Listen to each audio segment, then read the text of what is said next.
Okay. Um. All right. I think I will start now. Sorry, I'm just getting things out of control this morning, but Alhamdulillah, I managed to get everything in. Okay. My first slide is on. We probably want to first define about mental health and mental health. Very often people talk about mental illness. Selalunya mental illness is the focus. So because when somebody is diagnosed with mental illness, so the treatment is given, diagnosis is done, treatment is given. So in our society, we always only get to work on the mental illness once it is diagnosed. So and that part has actually caused in um, the public perceptions about mental health.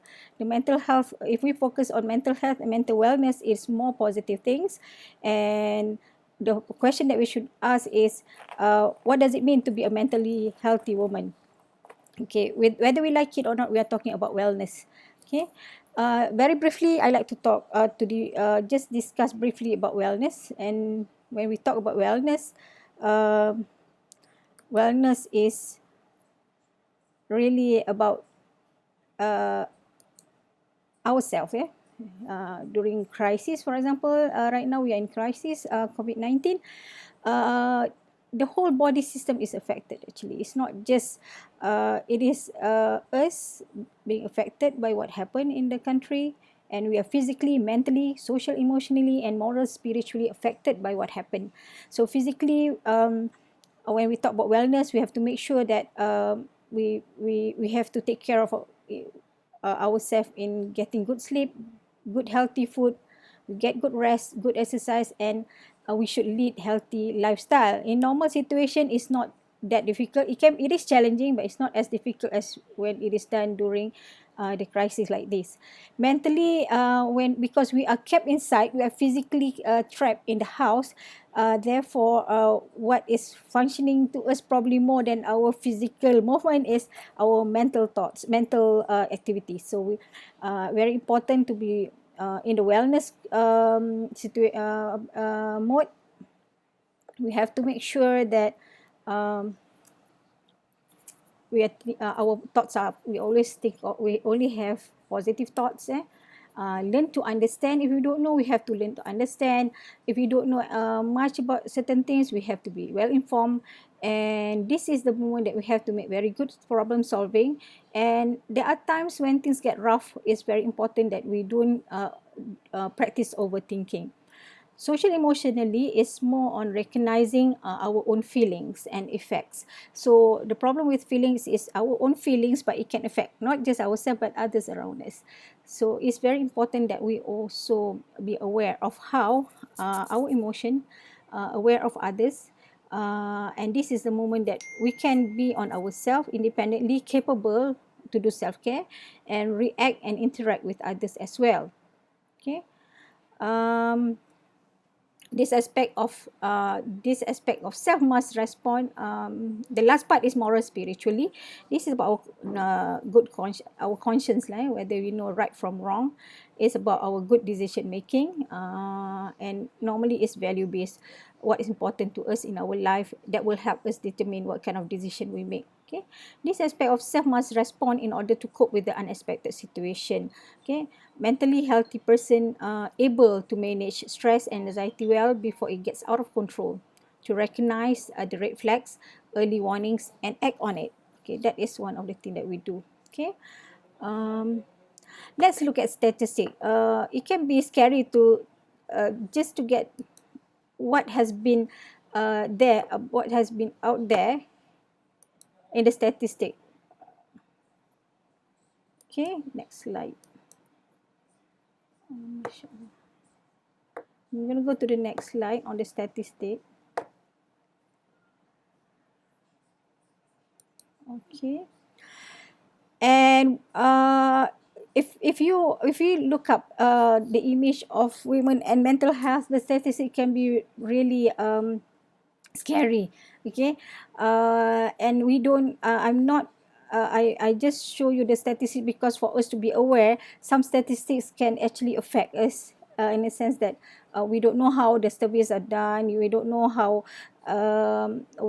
whether this the statistically whether this is done accordingly or not, based on. But anyway, it is if public look at this picture, this image of young women's trust, 51% of young women surveyed said they were worried about their mental health. I think, like I said, we don't know this whether the specific of the survey, but sometimes we have to be able to know that this survey is just for us to read and but we have to be able to not to get carried away with statistics. That's what I'm saying. Okay, so I think naturally we are worried about ourselves. We have to be worried about ourselves. We have to take care of ourselves.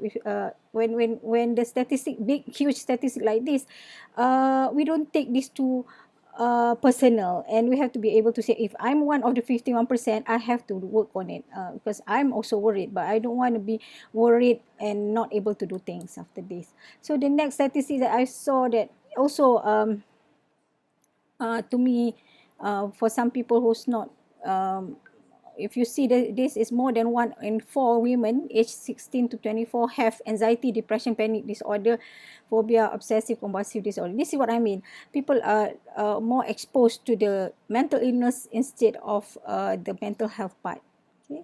Another statistics are also that I want to point out here, that referring to women, 80% of 50 million people with the violent conflict, civil war, and disaster displacement are women and children. So it makes like women is uh, the focus here, who's having all kinds of who are affected in terms of mental health. 1 in 4 adults suffer from diagnosable mental disorder in a given year, and this is from women's book. So um, the women gender specific risk factor is there because of the statistics. We know that women are vulnerable to this. Okay, last statistic. More than half of women with a mental health problem have experienced violence and abuse. If you know that this is like uh, something that is not within the control of women, mental health support must take into account the experience of trauma. So even if people come out of that trauma, they still have that if they have to really cope with what has happened in their life, whether they're abused or whether they are experience some kind of violence in their life because of others. All right. Okay. For me, when I prepare this, I really want to go back. This is something that probably we all have, we know already about how to understand women, understand their nature and their unique personality. We cannot be comparing ourselves with men. It's like compare orange and apples, and we are just ourselves with unique personality as women. So we must be able to know who we are. Okay, if you look at historical view of women, it is initially I got a very old view of women when it says the male is more nature superior and the female inferior, and the one rules and the other is ruled. He goes on to state that Aristotle said that women are ruled for their own good, just like a tame animal. And he states that women are colder than men, therefore less perfect. He also states that because women are unable to produce semen. Okay, this is something that about reproductive. Yeah? Women are defective by nature, and that is quite sad. And one of the famous quote is, "Women are unfinished men," and I think this is one of the earliest view. Then we're gonna go here. From here, you will see how stigmatization happened. There are so many other views like Islamic view that how women should be treated and the role of men to protect women. Human rights also go for equal rights among male and female. It should be equal.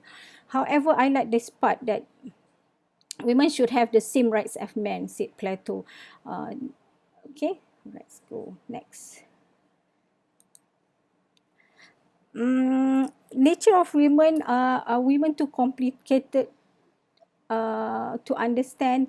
Many people say it's quite complicated, and at one time they are behaving like this, the other time they are like that. So but I cannot say that every woman is the same, but every woman, if you know to if you have a mother or a sister or daughter, uh, you know them well, and you know, if we know who they are, we know their nature, what's their personality, that will be helpful for us to be able for us to have good relationship with another woman in life. Okay. uh,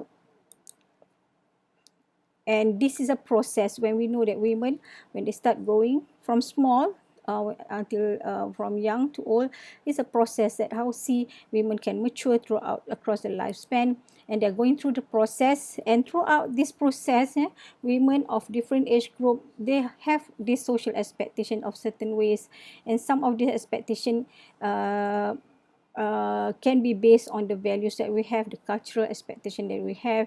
And as we move forward, and there are more of the unreasonable expectation from the society that has been removed and has been understood in different ways. Gender roles, the roles of men and women are still there, but many of because of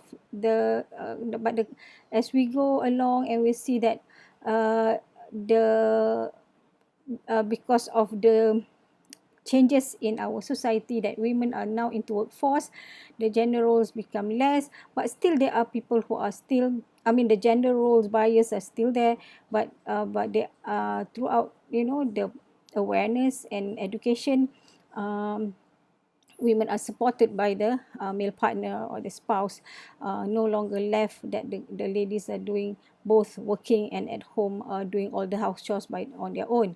But again, there are still people who are actually practicing gender roles, that only men can do this, only women can do this. And growing up process, from young to old, we observe people, we have role model around us, and we start to pick up. Most of the thing that we do in life is actually based on what we observe, and that can be seen as a young girl growing up into adults, and to the elderly people. Okay. Okay. Women's status, there are single and married women. It's not that necessarily married women are happy or single women are happy. Happiness is another concept that can only be defined by by how we define happiness is really subjective. Okay. And we also have status when we talk about, there are women who's married, who's working women, and there are also who's married women who are homemakers. They stay home. You used to call it them housewife, but this, because of the status they have different kind of expectation, different kind of stress experience, and their roles are also differ. Okay, let me show you this. Okay. I'm going to go back to stigma on gender roles. Despite the normal perceptions that women are governed by their hormonal changes that has caused stigmatization to society, men also experience hormonal changes, and that's really despite the perception that we have in society. Actually, what happened, if we learn about human development, we know that both, whether you're a boy or a girl, a man or a woman, you do go through some hormonal changes. And of course, when you have these changes in your body, it will affect the way you feel, the way you act to things, and all that. Okay. All right. While we're talking about men, I'm not anything against men. I have three important men in my life: my dad, my husband, and my son. But what I'm saying is that men, as much as they can be a source of comfort, they can sometimes, in certain situation, in issues that faced by women, they can be both sources of both comfort and stress. And this is not bad, actually. This is just to show that how things are. And this can be also be something that we can actually focus on when we come to coping later. Okay. Okay, myth or reality about women. Women are always seen as loving, caring, nurturing, protecting, organized, and well planned. This is a positive image that, of course, it is flattering lah to see this very into detail, smart, hardworking, creative, patient, and passionate. Okay, the negative image that sometimes can get relationship into trouble when, because they are sometimes fussy, they have seen weak, and they are seen sensitive too sensitive. Sensitive can be both. Women can be very sensitive to, this, what's going on, but they can also be sensitive as in get very irritating and all that. Mood swing, feelings oriented, possessive, dependent, incapable, easily influenced, uncontrolled urge in life. So these are the things that I'm listed, so that we can see how the negative image can cause issues in women's life, and issues in counseling.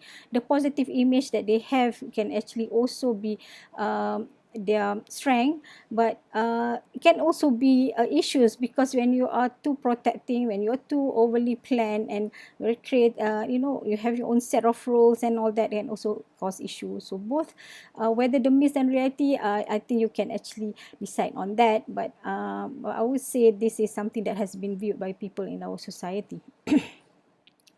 Okay, another thing that people always talk about women is, people say that stop streaming.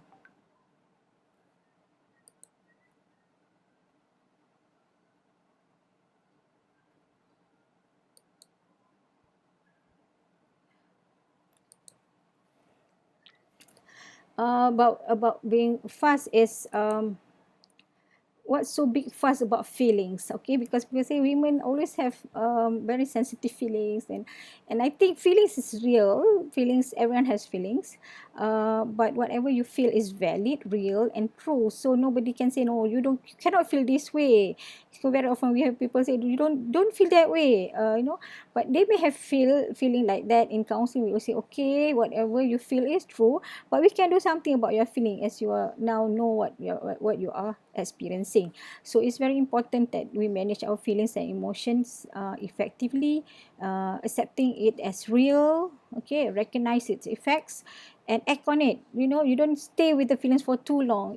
Some people say, many people, our society have this perceptions about depression, and once people are very good at self-diagnosing themselves, when they see that I don't feel worthy, and I feel I want to be alone, I don't want to meet people, and whatever, there's no meaning in life. People think they will think that this is something that is in them, and that shows that when they Google and they look, oh, this is sense of depression, and they say, okay, I am depressed. So depression is a clinical thing. It has to be diagnosed by the right person, someone who is qualified, someone who are good with psychological testing and able to make that diagnosis. So just because you can Google and look up the signs doesn't mean that you are depressed. So it could be something, how you feel. You can always feel depressed, but once it goes away, we are okay. So those are feelings of depressed, not depression itself. So we must be able to know that sometimes when we are stressed out with life, we can actually have a feeling of depressed. So but it will go away, and that doesn't make you someone with depression. Okay, so for you to know you're really with depression, you have to be able to meet the psychiatrist or clinical psychologist to be able to diagnose. And if it is just a temporary thing, it's just the feeling that you have. Okay, but it's good that when you know it's negative feelings, you must actually focus on the positive feelings. Okay, understand the context. Women have with different hats, roles and responsibilities that make it, they have expectation, but very often we realize that we don't, the limitation that actually ones have within the expectation that actually can create issues in counseling. Okay, women with different hats, your roles, family roles, career roles, and social roles. Family roles, different expectation, daughter, wife, mother, and grandmother. You have different roles as a daughter, as a wife, as a mother, as grandmother. So sometimes you have to change the hats. Okay, career roles, and as employer, how you react, how as a co-worker, as someone subordinate, and as a lady boss, how do you react to your subordinates. Okay, social role, you have friends, and you have your roles to get in touch with friends and all that, and those are the roles that it's important to know your roles so that you'll be able to carry out your responsibility. Every roles come responsibility. Very often roles are not clear, responsibility not carried out properly, therefore it can create issues in one's life. Women an issue. Normally, I put here self-environmental. Many issues can be caused by ourselves, within ourselves, our own expectation, our own set of principles, and sometimes we are expecting ourselves too much, and what we think about ourselves, our self-concept, our confidence, and all that are actually within ourselves that we can control. But environmental is something that beyond is people around us, the situation we are in. These are something that can also lead to the women issue. Okay, I would say many things begin with stress. Before you get into depression, you have experienced stress for a long time, and it's prolonged. And it's not managed well, because of that, it lead to other things. Okay, anxiety is another thing that people will get very scared with the word anxiety. But actually, anxiety is something not necessarily bad. When you are anxious about something, you know that you have to act on your feeling of anxious and do something about feeling anxious, and prepare ourselves for the possibility.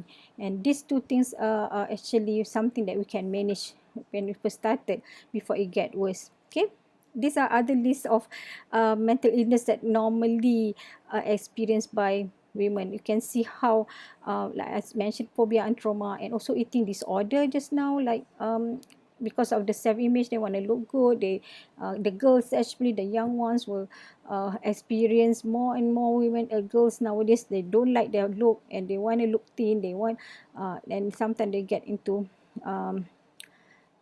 this as well, eating disorder. Postpartum blues is when um, after giving birth, a woman sometimes went through these hormonal changes and can experience stress because of that, PTSD and all that. Okay, I'm not going to go into that detail because I want to focus on positive thing. Okay, there are things that is people cope, because naturally we will cope with whatever we experience. There are unhealthy coping that I want to start with, because these are the things that can actually has adverse effect. It become more harmful to oneself instead of. But like I said, people are not just sit and wait when they have trouble. They will look at they will do something to make them feel better. Sometimes what they thought they feel make them feel better is actually harmful to them. So in our society, instantaneous society, people, we are in the culture of quick fix culture. So we hear more of self-harm, self-injury among the girls. We are ladies, the younger, I mean ladies, they many the suicidal ideation, suicidal thoughts, and they make an attempt. So we have seen this in many cases of issues that face, because they want to fix their problem the faster way, the quicker way, and they see this is like will solve their issue. Okay, this is an unhealthy coping, because they don't know that help is available. They don't know that something can be done. They don't get the support. Perhaps they need to be they need to be able to find ways how to get support from people around, and the professional help when it comes to suicidal ideation, suicidal thoughts. We don't take this lightly. If you know someone who's done self-injury, because self-harm and self-injury, sometimes people do it as coping. They said, I don't want to kill myself, I don't want to die, it's just that I want to just want to cope, and it feels good that when I hurt myself, I feel better. But when there are serious cases, we don't take it lightly. Like I said, that they really do self-harm is a step for them as a suicidal attempt. And these people do not like just, oh, it's not an overnight thing. They've been thinking about it. So they have the ideation and the suicidal thoughts about how to end their life, to end their misery perhaps. Okay. Strategies to cope. Okay. For healthy, positive lifestyle, that self-focus actually, and it's very and I will start by saying, women, whatever you do, before you get help from others, support from others, start with within yourself, your inner strength, because this is the most reliable one, and it's readily available within us, and we are able to manage our own self, and how we feel about ourselves, how we see things, those are coming from our inner strength.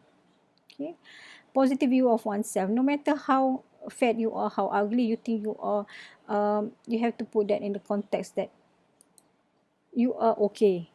You may not be the most beautiful girl in town, but you are okay. Because looking good for you is you are comfortable with yourself, the way you look, and that make me feel good. It's very important. That's why if there are issues that other people around, the spouse or friends who are I mean, if they experience bully and all that, they get this. Now people talk about body shaming, right? So these are views of others and about you yourself, so that affect the way you feel about your look, because we are always get validation from others. We want to make people say, oh, you look good. So what if you don't look good from your eyes but it looks good? I feel good about myself. So that's something that has to be something that put a positive worldview about yourself first, so that you know that you are okay. No, your look is okay. Because you feel okay about it. When you're okay about it, you can do whatever you want for yourself and for others. Okay, there's no external validation. This is something, it's easy for people will say, oh, it's easy for you to say because you are not as ugly. But I think like every one of us not perfect. We know that we have flaws here and there. We want to be like someone else, but that's natural. Wanna beautiful is something that everyone want to be look beautiful. But if because it is something that is uh, fitrah, is natural that you want to look beautiful. But the way I see it, if you want the rainbow, you got to put up with the rain. Okay, that's very good. Go easy on your expectation.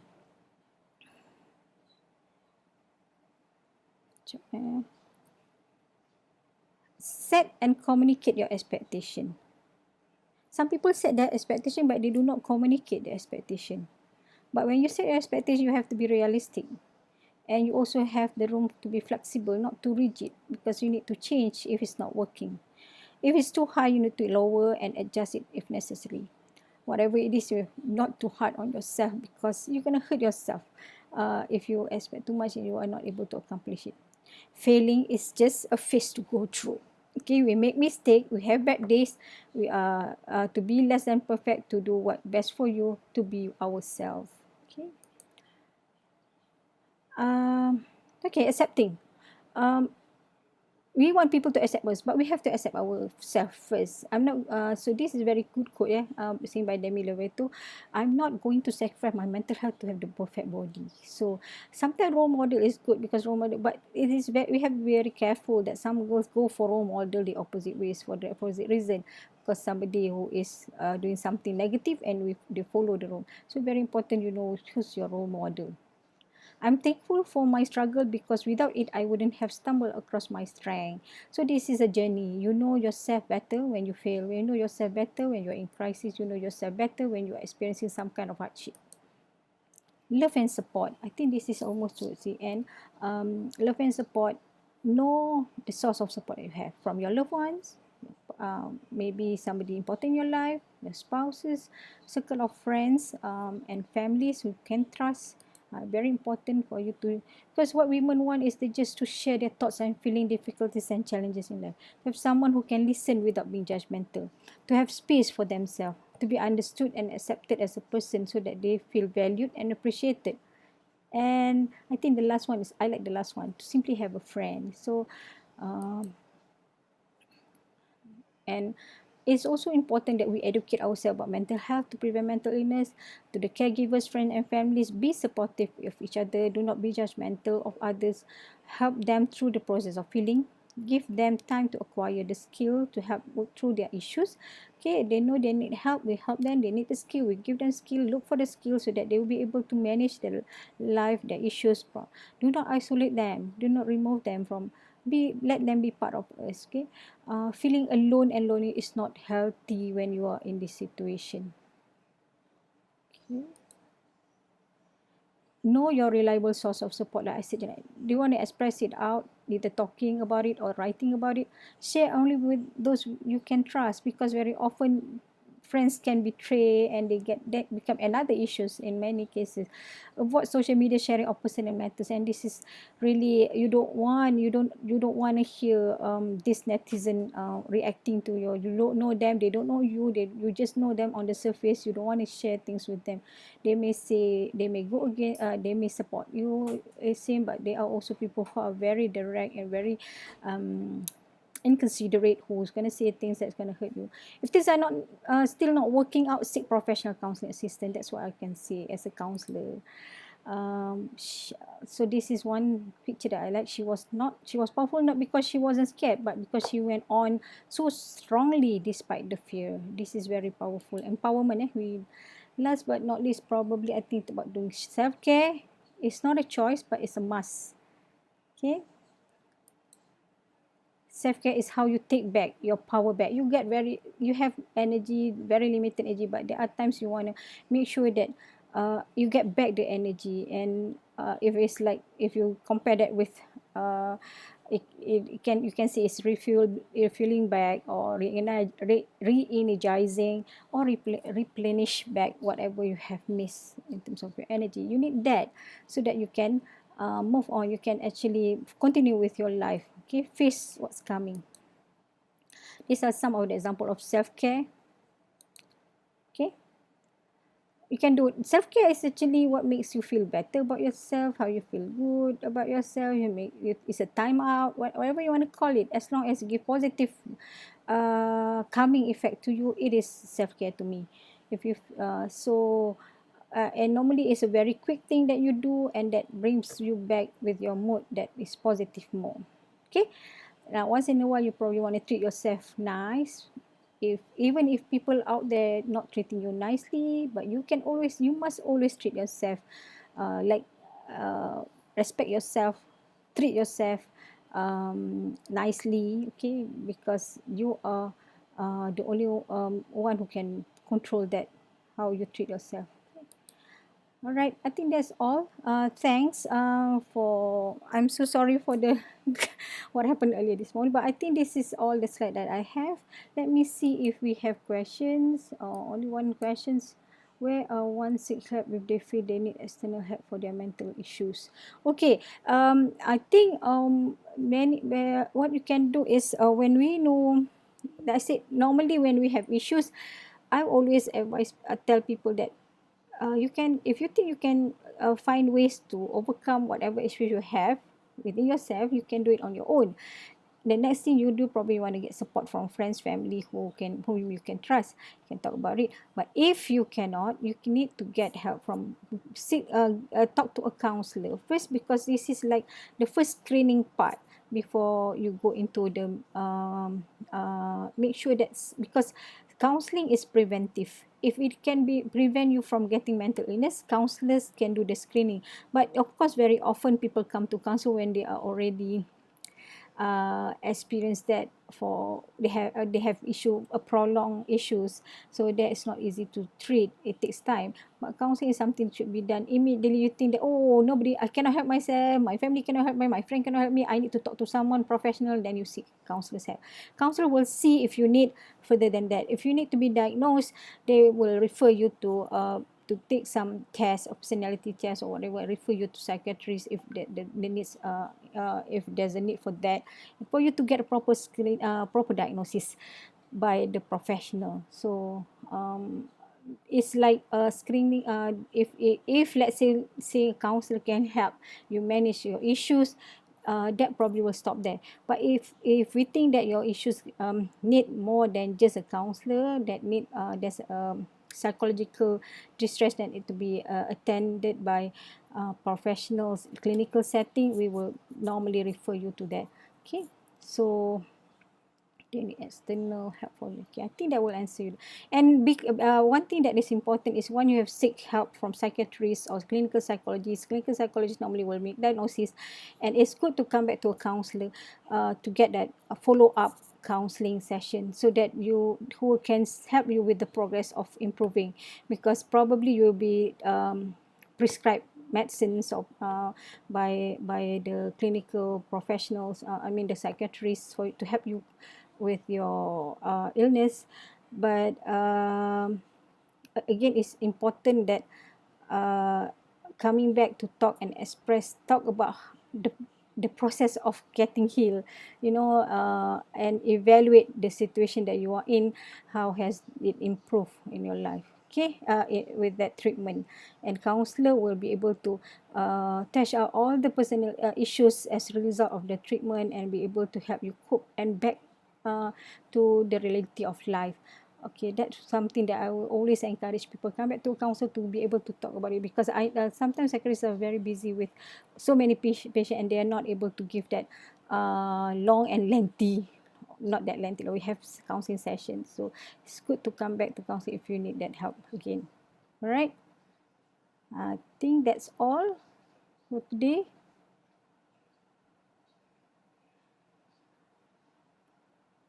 No more questions.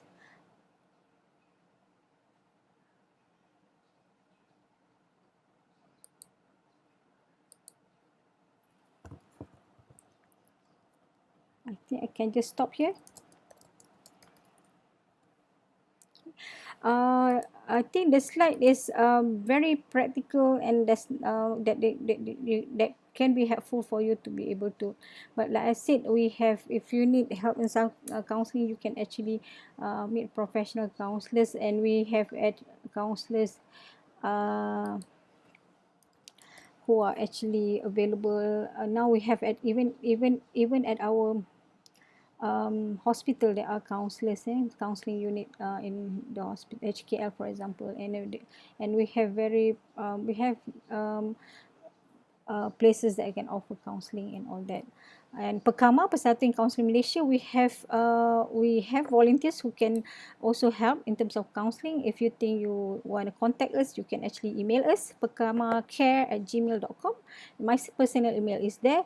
But inshallah, we'll get someone to help you. We have volunteers who with Perkama who will come back to you, and will respond to whatever you have in. Okay, I think that's all. I will end my live session. I hope this is helpful to everyone. Thank you. Assalamualaikum warahmatullahi taala wabarakatuh.